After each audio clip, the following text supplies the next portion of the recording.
Efésios, no capítulo 4,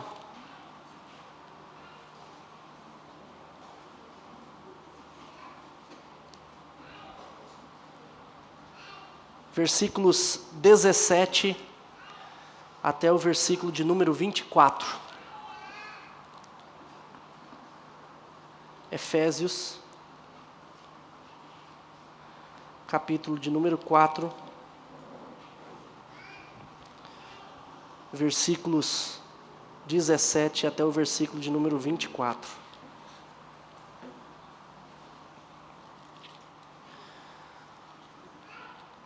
Eu sempre digo que em Efésios nós aprendemos como que é a dinâmica de se tornar cristão.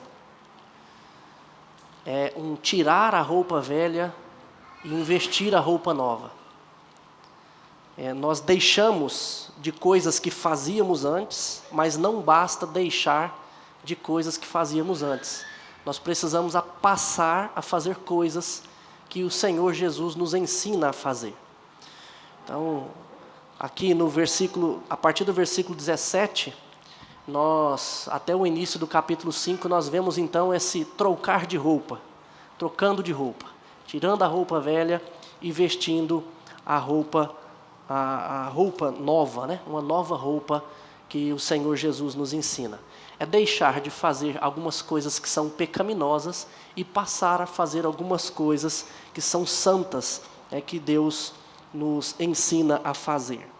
E nós vimos até aqui que como é que o Senhor Jesus, como é que o Senhor Deus nos chamou para sermos seus filhos. Desde o capítulo 1 nós vimos que Ele nos escolheu antes da fundação do mundo, e para sermos santos e irrepreensíveis perante Ele, não é para vivermos de qualquer jeito, sermos santos e irrepreensíveis.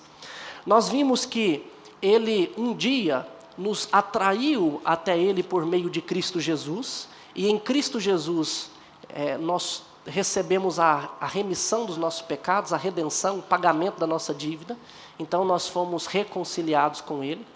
Nós vimos que Ele enviou o Espírito Santo para habitar na igreja. Nós então, reunidos como igreja, o Espírito Santo habita em nós. E Ele fez isso como um selo, para selar a promessa dEle, de que Ele não nos deixaria ir mais. Agora nós passamos a ser dEle. Uma vez salvo, sempre salvo. E porque isso não depende de nós, depende dEle. Capítulo 2, ele nos ensina como é que isso aconteceu. A gente estava todos nós mortos em nossos delitos e pecados, mas Ele nos deu vida juntamente com Cristo. Ele fala que isso é somente pela fé. Eu não preciso fazer nada, não tem nenhuma obra que eu faça para que eu tenha essa salvação. Mas no capítulo 2 mesmo, versículo 10, ele diz que, olha, as obras não são para a gente ter salvação, mas Ele nos salvou para que a gente fizesse boas obras. Então, daí que Tiago, fala que, olha, mostra essa sua fé sem obras, que com as minhas obras eu te mostraria a minha fé. A fé sem obras é morta, é mentirosa. Quem diz que crê em Cristo Jesus, mas não pratica boas obras, ele não entendeu o que é estar em Cristo Jesus. Agora, quem creu de verdade em Cristo Jesus, com certeza vai frutificar. Isso de diversas maneiras. Nós vamos aprender agora o que seria esse frutificar. Quer dizer, na próxima exposição nós vamos falar mais especificamente. Mas hoje, Paulo vai mostrar para nós como é que é uma vida sem Cristo, e ele vai dizer, não ande desse jeito. Vocês não devem mais andar dessa forma. Quem crê em Cristo Jesus, quem entregou a sua vida para Cristo, não pode mais andar de uma forma como ele vai ensinar aqui. E ele vai dizer o seguinte, olha, é o contrário, vocês têm que agora andar de uma maneira diferente. Então vamos lá para o texto, para a gente entender isso daí que ele está nos ensinando. Diz assim, isto porém digo, e no Senhor testifico, que não mais andeis como também andam os gentios. Quem são os gentios? Os gentios eram todos aqueles que não eram judeus. Eles eram chamados de gentios. Automaticamente, Paulo não está falando aqui, naturalmente, Paulo não está falando aqui que um cristão que não era judeu, por exemplo, era gentil. Ele está usando esse termo porque era um termo generalizado. Quem não servia ao Senhor Deus, a Yahvé, né, o Deus dos judeus. O cristão serve o Deus do judeu. A única diferença é que o judeu ainda espera o Cristo vir, porque ele acredita que aquele que nasceu há 2000 anos não é o Cristo. Ele está esperando ainda. Mas nós temos evidências de que esse que veio há 2000 anos é o Cristo que foi prometido no Antigo Testamento. Então, gentil seria todo aquele que não é judeu e nem cristão. Mas um cristão, naturalmente, ele não é gentil. Por que ele não é, nesse sentido, gentil? Porque ele crê, ele serve ao Senhor Deus, o Deus que é dos judeus e dos cristãos também, o mesmo Deus, Yahvé. Então, Paulo está dizendo o seguinte: vocês que creem em Cristo não devem andar como os outros que não creem. Vocês devem andar como quem crê em Cristo Jesus. Não podem andar mais como aqueles que não creem. E aí ele vai dizer, como é que é isso?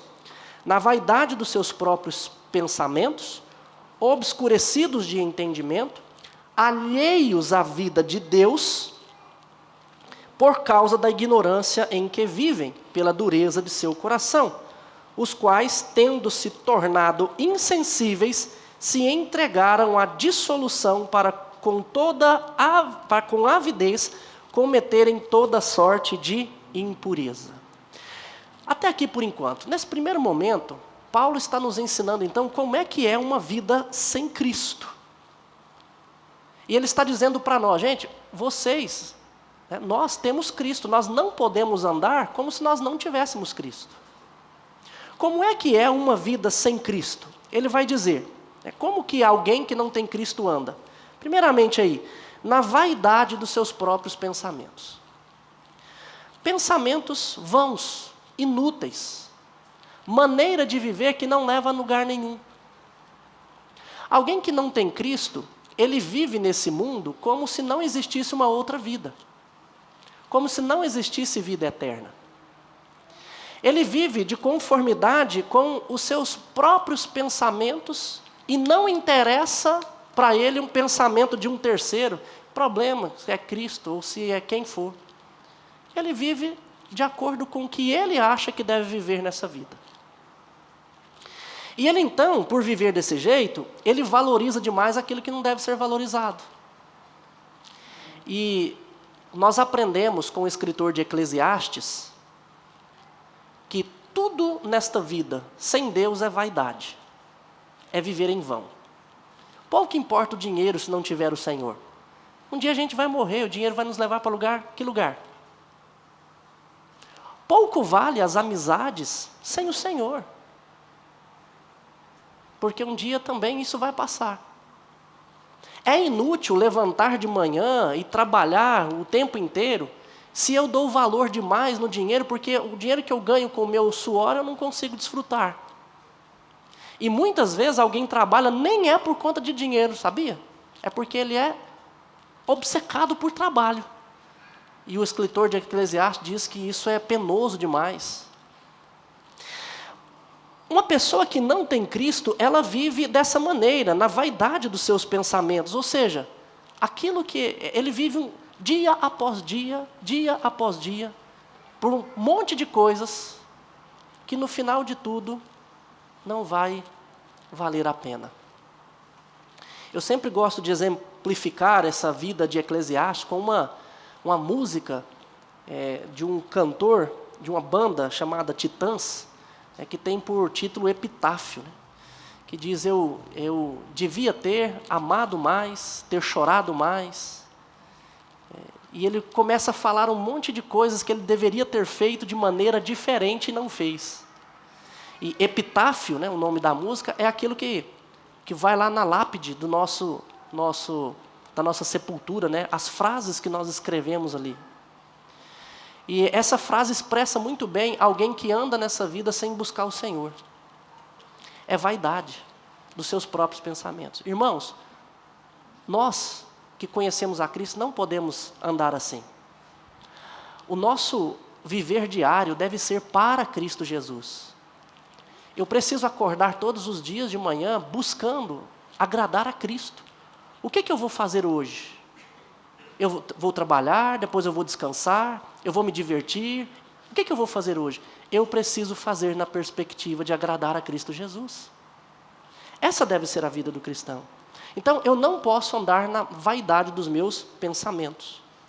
Como é que a vida de alguém que não tem Cristo, além de andar na vaidade dos seus pensamentos, é obscurecidos de entendimento? Está aí no texto.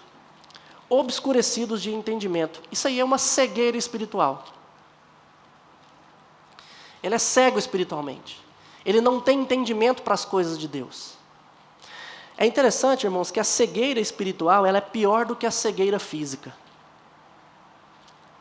Porque quem é cego fisicamente, ele tem noção de que ele é cego. Mas quem é cego espiritualmente não vê isso. Ele não consegue entender que ele é cego. Ele acha que não é. E o danado é que, muitas vezes, alguns cristãos, eles caminham meio que, quase que cegos mesmo espiritualmente. Porque são exortados na Escritura, têm a Escritura, que leem a Escritura, mas muitas vezes não atentam para aquilo que a Escritura diz, não atentam para aquilo em que são exortados, e vivem sem entendimento.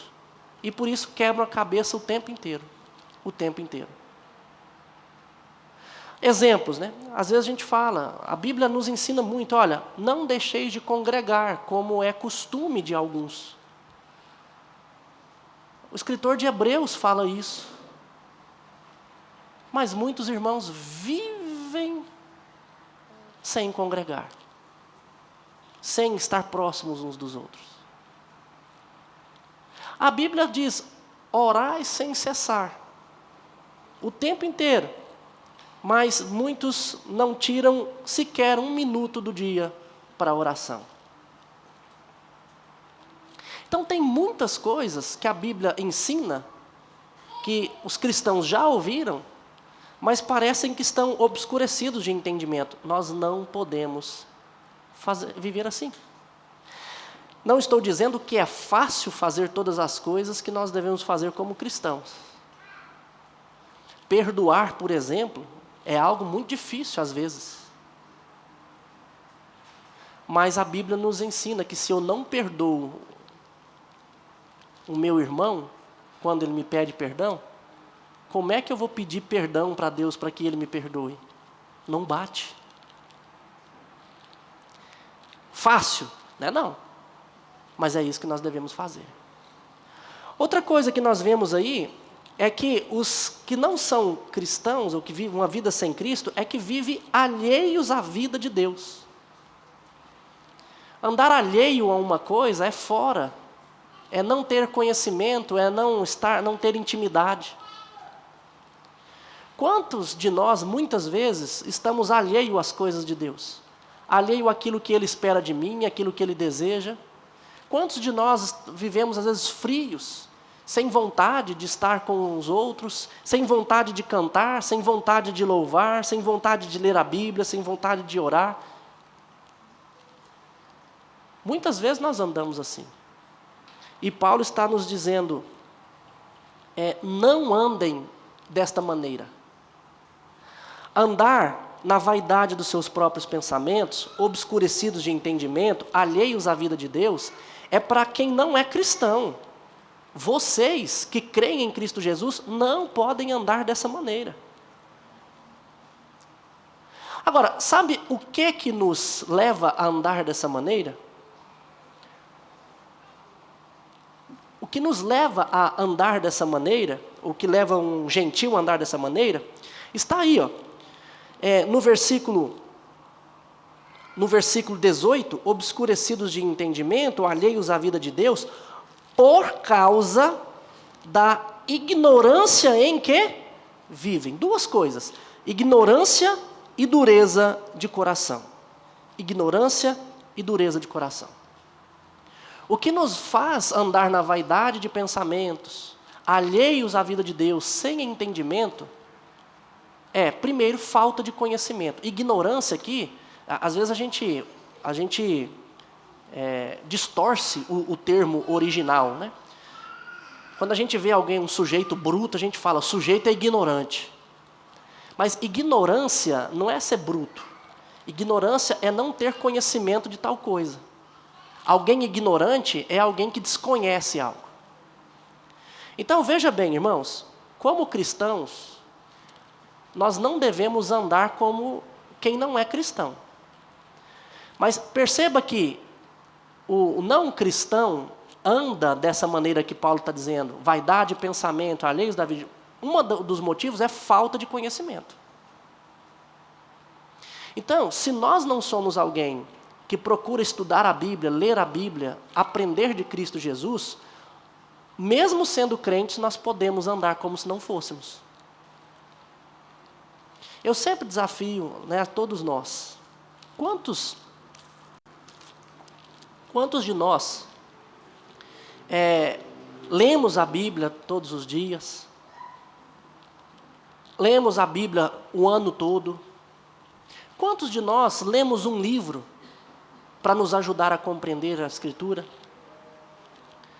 Porque tem muita gente que não consegue entender a Bíblia lendo assim. Muitos falam, pastor, eu não consigo entender exatamente como que a Bíblia nos ensina ali. Mas existem Bíblias de estudo. Bíblias que você lê um versículo, vai lá no rodapé e tem lá a explicação. Quantos de nós temos tirado tempo para buscar entendimento na Escritura? Pastor, olha, eu não consigo ler, eu não sou de ler tudo. Agora, por enquanto, nós não estamos fazendo ainda, né, devido à nossa condição estrutural, mas em breve voltaremos, estudo bíblico. Pastor, eu não consigo ler o livro, assim, entender. Estudo bíblico é lugar de adquirir o quê? Entendimento, para deixar de ser ignorante. Tem muitas pessoas que vivem no erro por causa da ignorância. É uma das razões. A gente precisa buscar o conhecimento. Agora, uma outra razão que ele mostra aí também, que eles vivem dessa maneira sem Deus, não é somente por ignorância, mas também por dureza de coração. Porque é possível não ser ignorante, é possível conhecer, e mesmo assim não obedecer, não fazer o que nós sabemos que devemos fazer. Isso acontece por causa do quê? Da dureza de coração. Quantas vezes, gabinete pastoral, a gente está aconselhando um irmão ou 2 irmãos, e a gente fala assim, olha, meu irmão, você entende que esse é o erro? Você entende que está aqui o problema? Eu entendo, pastor. Como é que você vê isso? Não, eu sei que eu tenho que fazer tal coisa, mas então, não, pastor, mas não quero não. Mas como? Não, eu acho que eu não consigo fazer assim, eu não quero fazer desse jeito. Mas você não sabe que tem que ser? Sei, mas eu não quero. O que é isso? Dureza de coração. Muitas vezes, a dureza de coração nos leva a enganar a nós mesmos. A enganar a nós mesmos. É interessante que às vezes as pessoas arrumam umas desculpas, e eu me incluo nisso, muito. Às vezes eu quero uma coisa, eu sei que eu não posso, sei que eu não devo. E eu sei que se eu fizer, vai ter quem vai me corrigir.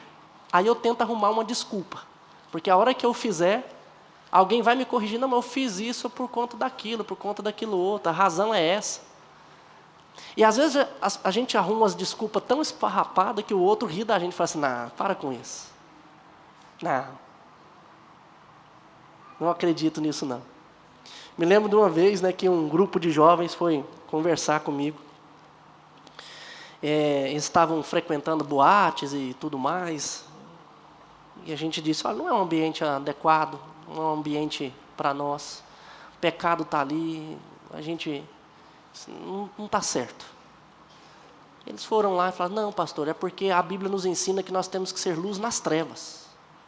Então nós queremos ser igreja lá na boate. Pô, irmão, para com isso. Isso é dureza de coração. Você sabe que não é. Você tem coragem, no meio da boate, levantar o dedo e falar assim, deixa eu falar uma coisa para vocês, Jesus te ama? Para com isso. Não, mas nós vamos ser diferentes. Diferente como? Beber menos do que os outros? Ficar com menos meninas do que os outros? Como é que é isso que você vai ser diferente na boate? Arrume outra desculpa. Essa não cola. Às vezes, a dureza de coração nos leva a fazer isso. E o problema, gente, é que essa dureza de coração, ou a ignorância, que nos leva a viver como se fôssemos gentios, alheios à vida de Deus, sem entendimento, nós precisamos perceber as consequências que isso nos leva, o resultado que isso nos traz. Olha só que isso vai nos tornar, veja, versículo 19 daí do nosso texto. Os quais, tendo se tornado insensíveis, se entregaram à dissolução com avidez, para com avidez cometerem toda sorte de impureza. Então, primeiro resultado, as pessoas se tornam insensíveis.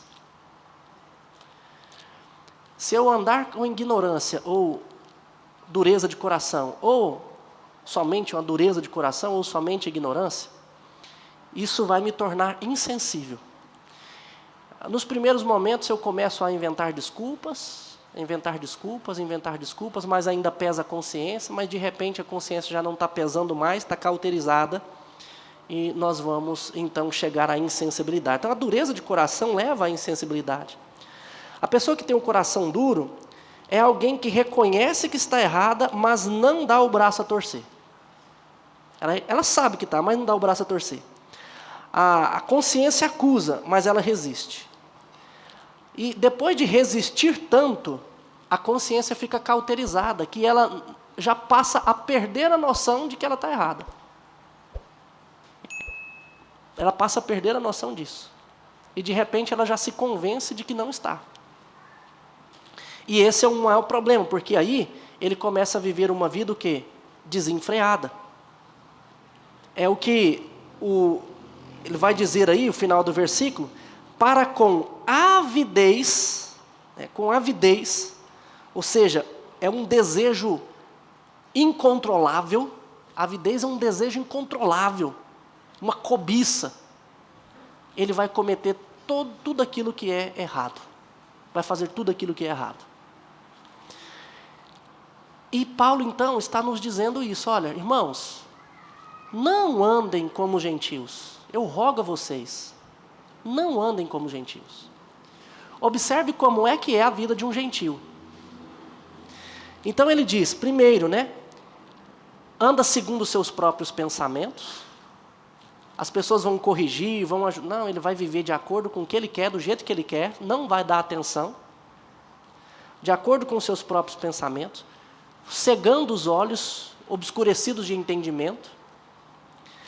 Vão estar alheios à vida de Deus, à parte, não vivendo a vida dele.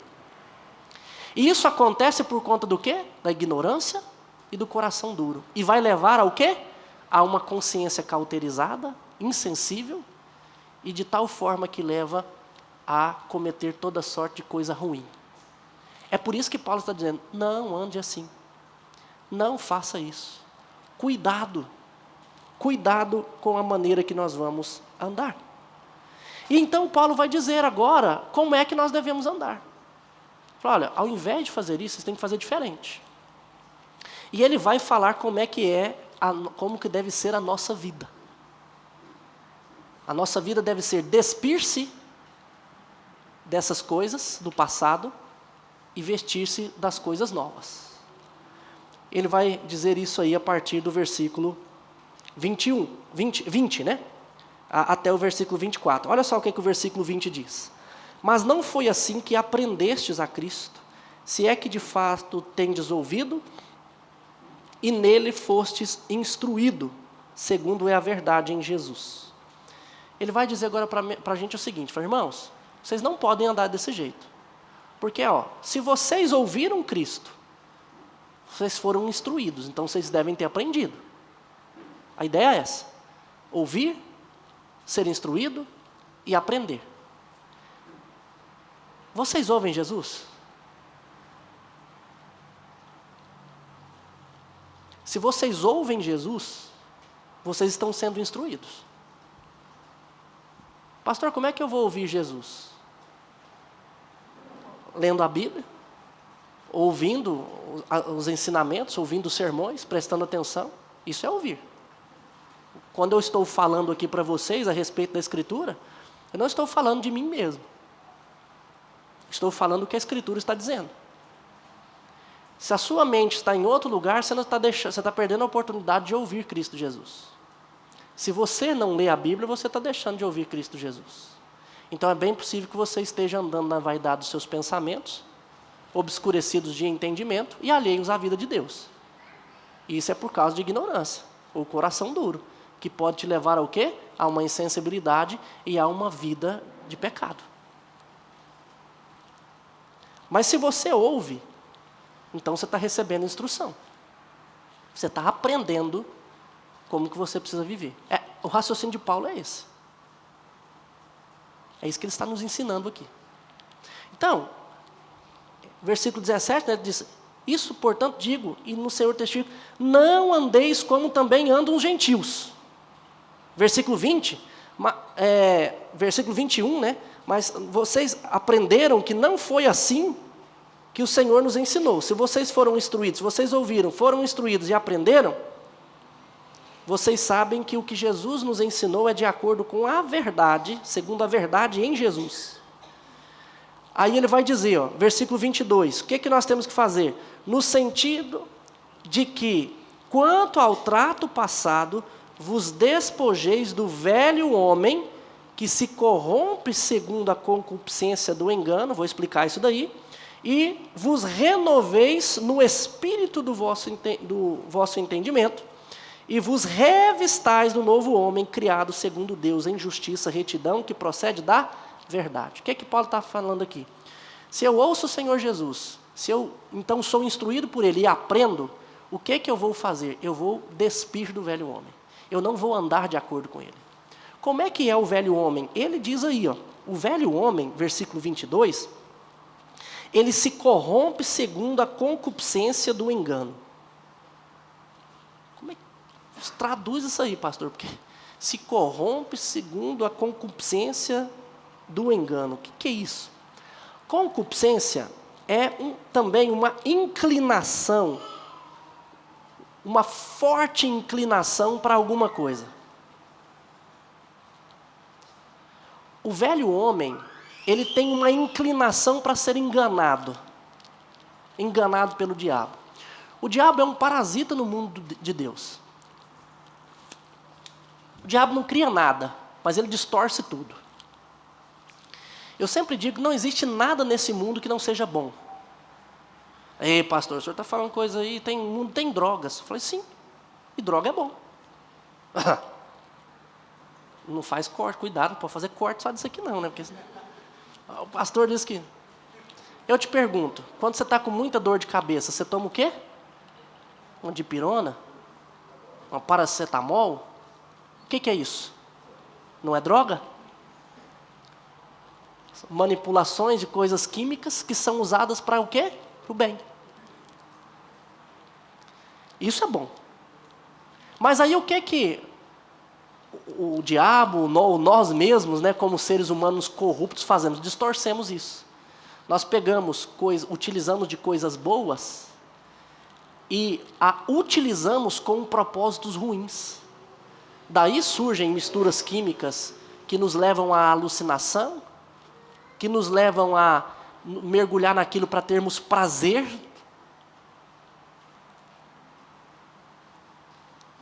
E aí vem o problema. O velho homem, quem não tem Cristo Jesus, ele é enganado por estas coisas. Ele acredita que coisas que foram distorcidas do seu uso normal, elas são benéficas e eles acabam caindo nisso. Alguém que está sem Cristo, ele não consegue, por exemplo, entender que um vinho, uma bebida alcoólica, ela foi feita para alegrar o coração, mas não como refúgio dos meus problemas, não como relaxamento para eu conseguir dormir, não para esse tipo de coisa. A Bíblia fala sobre o vinho, mas a Bíblia não somente fala como algo bom, mas também mostra quantos pecados aconteceram por causa do vinho. Quando é feito nele um refúgio, o uso de maneira inadequada. Então, veja, olha só a sutileza. Quem é refúgio para a nossa vida, quem nos dá alento, quem nos dá alegria, quem nos dá satisfação, é Deus, é Cristo. E Ele pode usar dinheiro, Ele pode usar lazer, Ele pode usar muitas coisas para nos fazer isso. Mas quem nos dá a satisfação é Cristo.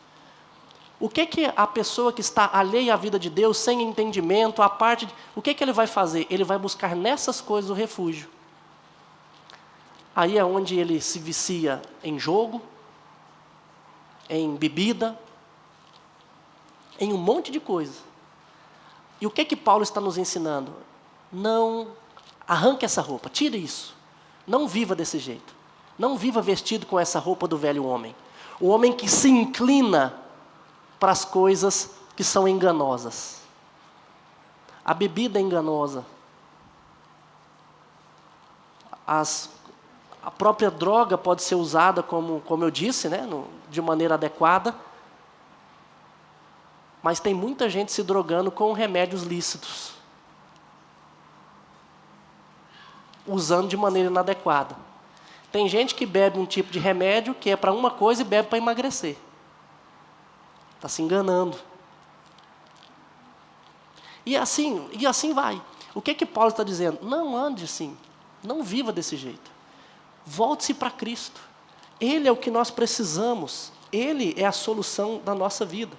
Então, ele diz aí, no versículo 23, então, vocês não vão andar segundo o engano, o velho homem anda segundo o engano,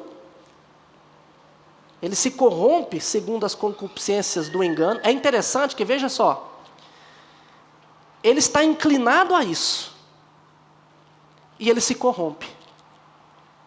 Nós, que temos Cristo, nós ainda temos inclinação para o pecado.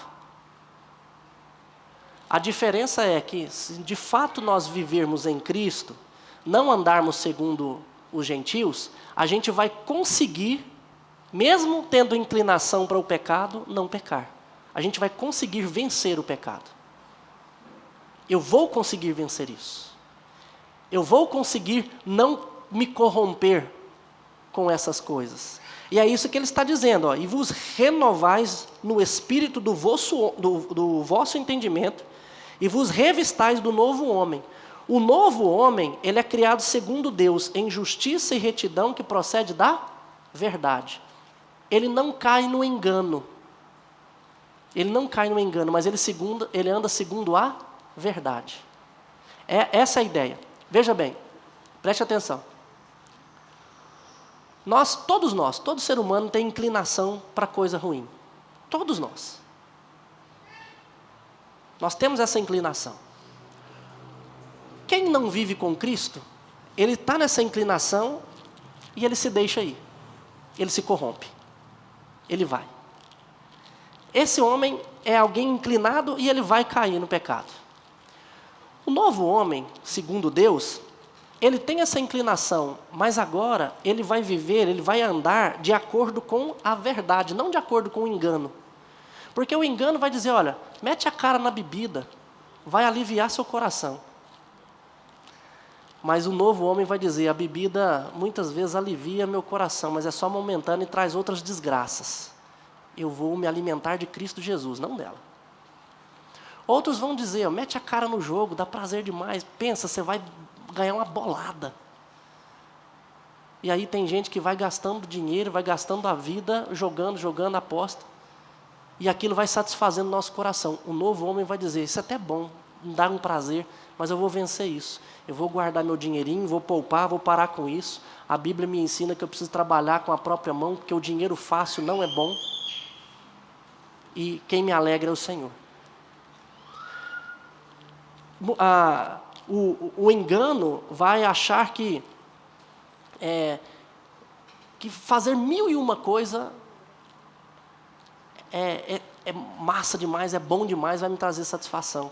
Mas a verdade vai me dizer que é só Cristo, é Ele, nada mais. Então eu vou fazer o quê? Eu vou para Cristo.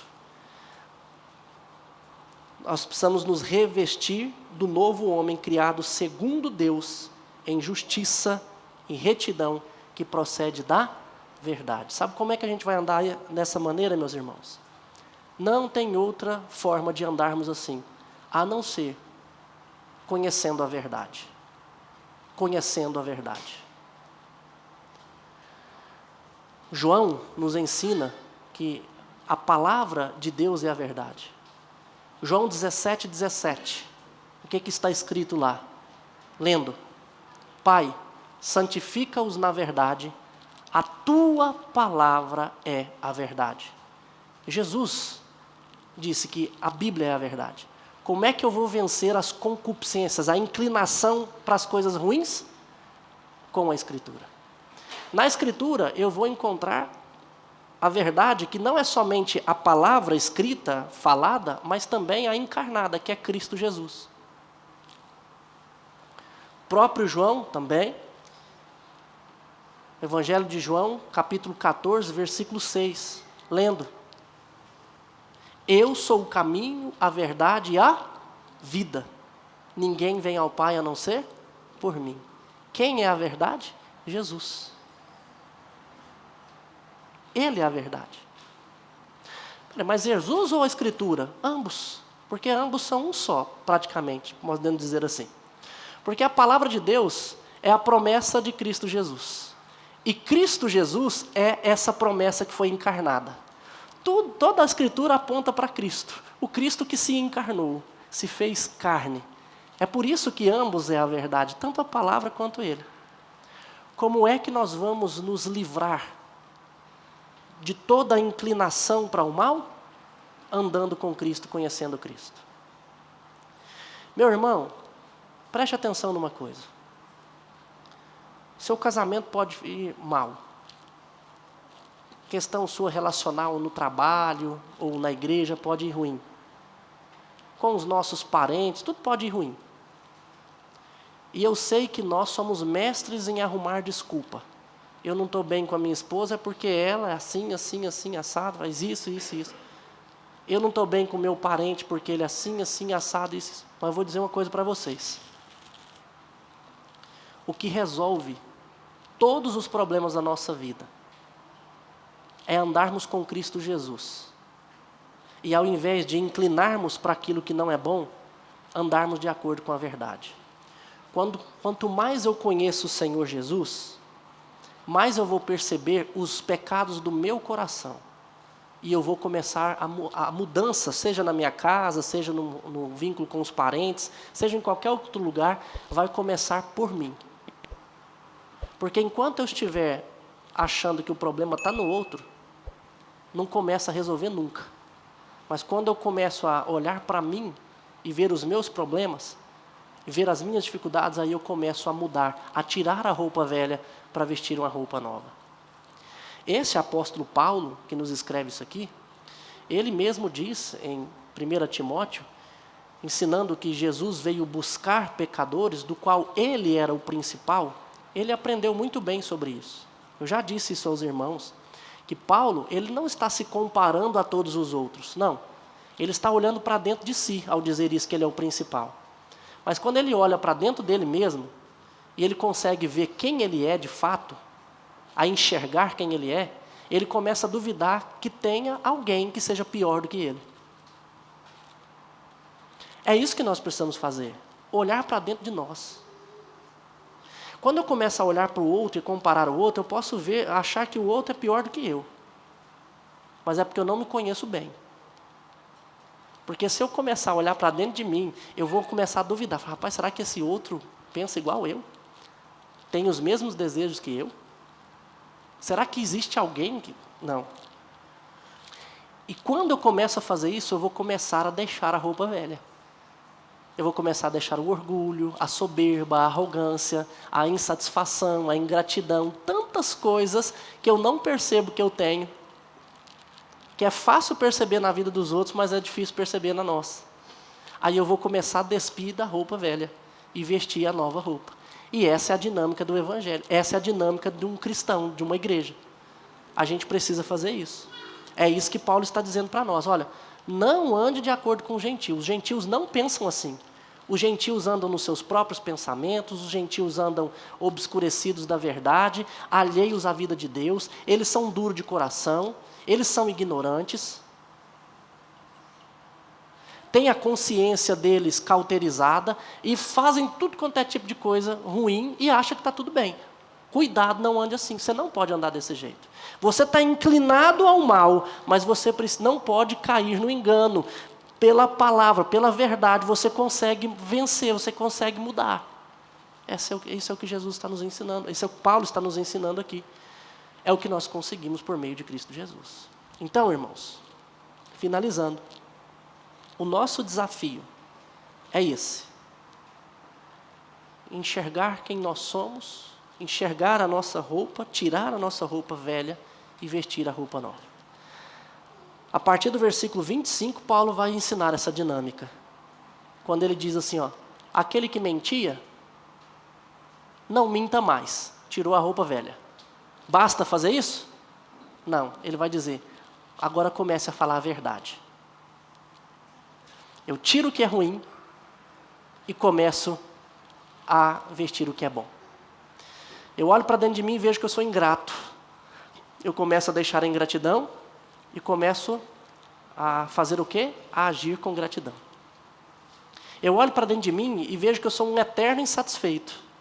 Eu vou começar a olhar para o Senhor, ver as coisas do Senhor, tirar essa insatisfação de mim e começar a viver mais satisfeito. E assim é a dinâmica de ser cristão. Mas nós só vamos conseguir fazer isso se nós nos aproximarmos mais da verdade, que é Cristo Jesus. Vamos colocar de pé.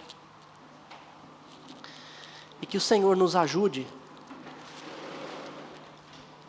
a vivermos nessa dinâmica, a olhar para dentro de nós, a enxergar quem de fato nós somos, porque isso é muito importante. Deus, obrigado, Pai, por mais essa palavra que nós temos no Senhor. Queremos agradecer imensamente por tudo que o Senhor já fez por nós, tem feito e ainda fará. Pedimos ao Senhor forças para sermos de fato cristãos, vencermos os desafios da vida, tirarmos a roupa velha, vestirmos a roupa nova. Sabemos, ó Deus, que não é fácil lutar contra nós mesmos, mas o Senhor nos capacita, o Senhor nos ajuda. E temos a certeza de que um dia nós venceremos de uma vez por todas o nosso velho homem. Enquanto isso, ó Deus, dá-nos força para dia após dia conseguirmos vencer a nossa velha natureza. E agora, irmãos, que a graça do nosso Senhor e Salvador, Jesus Cristo, Filho, que o amor de Deus, o Pai, e que a eterna comunhão e consolação do Espírito repouse sobre vós, povo de Deus, hoje e para todo sempre. Amém. A igreja pode se assentar. Há alguém que nos visita.